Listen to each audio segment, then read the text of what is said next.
இந்த வீடியோல நம்ம 2 விதமான நியூஸ் பார்க்க போறோம். அதுல முதல் நியூஸ் ரொம்பவே சோகமான ஒரு நியூஸ் அப்படின்னு தான் சொல்லணும். பிரபல காமெடி நடிகரான இலக்கடை முருகன் அவர்கள் சமீபத்தில உடல்நலக்குறைவு காரணமா இறந்து போயிருக்காரு அப்படிங்கிற தகவல் வெளியாகி எல்லோருக்குமே மிகப்பெரிய ஒரு சோகத்தை ஏற்படுத்தியிருக்கு. சசிகுமார் அவர்களோட இயக்கத்துல வெளிவந்திருந்த படம் தான் சுப்பிரமணியபுரம்.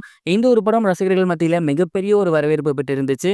இந்த படத்தின் மூலியமா தமிழ் இண்டஸ்ட்ரிக்கு நுழைஞ்சிருந்தவர் தான் இலக்கடை முருகன். அந்த படத்துல அவரு பஞ்சாயத்து தலைவரா நடிச்சிருப்பாரு. அந்த ஒரு கதாபாத்திரம் அப்படிங்கிறது ரசிகர்கள் மத்தியில மிகப்பெரிய ஒரு வரவேற்பு பெற்றிருந்துச்சு. அந்த படத்தை தொடர்ந்து அவரு ஏகப்பட்ட படங்கள் நடிச்சிருந்தாரு. குறிப்பா சொல்லணும் அப்படின்னா கார்த்தி நடிச்சிருந்த கொம்பன், விஜய் சார் நடிச்சிருந்த வேலாயுதம், தோரணை அப்படிங்கிற படம், இது மட்டும் இல்லாம மலையாளி அப்படிங்கிற ஒரு படம் அப்படின்னு மோஸ்ட்லி பெரும்பாலான அந்த கிராமத்து கதைகள் கொண்ட படத்துல இவர் வந்து நடிச்சிருந்தாரு. அது மட்டும் இல்லாம இவரு சொந்தமா இலக்கடை வச்சிருந்ததுனால இவரை இலக்கடை முருகன் அப்படின்னு எல்லாருமே கூப்பிட்டு வந்துட்டு இருந்தாங்க. இந்த ஒரு நிலையில சமீபத்துல இவருக்கு உடல்நலக்குறைவு ஏற்பட்டிருக்கு. அவரை ஹாஸ்பிட்டலுக்கு கூட்டி போயிருக்காங்க. அப்ப அவருக்கு நெஞ்சு வலி வந்திருக்கு. அங்க ஹாஸ்பிட்டல் கூட்டி போயிட்டு செக் பண்ணி பார்க்கும்போது அவர் இறந்துட்டாரு அப்படின்னு அனௌன்ஸ்மெண்ட் பண்ணியிருக்காங்க. இந்த ஒரு நியூஸ் அவங்களோட ஃபேமிலி மெம்பர்ஸ் சமீபத்தில் சோசியல் மீடியால ஷேர் பண்ணியிருக்காங்க. இதை பார்த்ததுக்கு அப்புறம் ரசிகர்கள் எல்லாமே தொடர்ந்து அவருக்கு அஞ்சலி செலுத்தி வந்துட்டு இருக்காங்க. இவரோட கேரக்டர் அப்படிங்கிறது சுப்பிரமணியபுரத்தில் ரொம்பவே ஃபன்னா எழுதப்பட்டிருக்கும். அடுத்து வேலாயுதம் படத்துலையும் பார்த்தீங்கன்னா ரொம்பவே ஃபன்னா எழுதப்பட்டிருக்கும். இப்படி மக்கள் மத்தியில் மிகப்பெரிய பேர் வாங்கியிருந்த இலக்கடை முருகன் அவர்கள் நெஞ்சுவலி காரணமா இறந்து போயிருக்காரு அப்படிங்கிற தகவல் வெளியாகி மிகப்பெரிய ஒரு சோகத்தை நம்ம எல்லாருக்குமே ஏற்படுத்தியிருக்கு. அவரோட ஆத்மா சாந்தி அடையணும் அப்படின்னு தொடர்ந்து அவரோட நண்பர்கள், குடும்பத்தார்கள், ரசிகர்கள் அப்படின்னு எல்லாருமே வேண்டி வந்துட்டு இருக்காங்க. இது ஒரு புறம் இருக்க ரசிகர்கள் மத்தியில மிகப்பெரிய வரவேற்பை ஏற்படுத்தியிருக்கக்கூடிய படம் தான் கூலி. இந்த ஒரு படம் அப்படிங்கிறது வர ஆகஸ்ட் மாசம் ரிலீஸ் ஆக போகுது.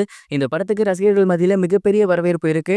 குறிப்பா இந்த படம் தான் தமிழ் சினிமாவோட முதல் 1000 கோடி அடிக்கும் அப்படிங்கிற ஒரு எதிர்பார்ப்புமே இருக்கு. சமீபத்தில் இந்த பாடலோட ப்ரமோஷன் ஒன்று வெளியாகி இருந்துச்சு. அது ரசிகர்கள் மத்தியில மிகப்பெரிய வரவேற்பு பெற்று இருந்துச்சு. அந்த ஒரு பாடலை டி ராஜேந்திர அவர்கள் தான் பாடியிருந்தாரு.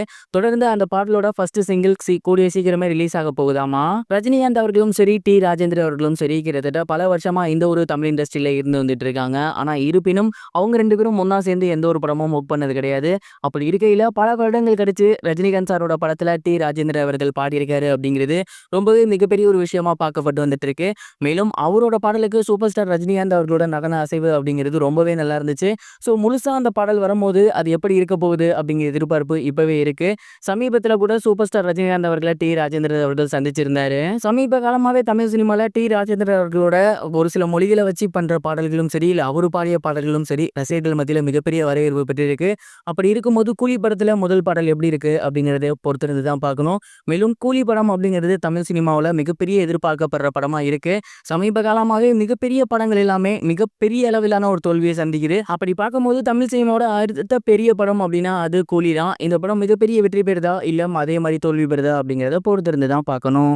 இது வரைக்கும் கனெக்டிங் டிவிக்கு சப்ஸ்கிரைப் பண்ணனா மறக்காமல் சப்ஸ்கிரைப் பண்ணிக்கங்க. உடனடி அப்டேட்ஸ் பெறுவதற்கு நோட்டிஃபிகேஷன் பெல்லையும் கிளிக் பண்ணிக்கங்க.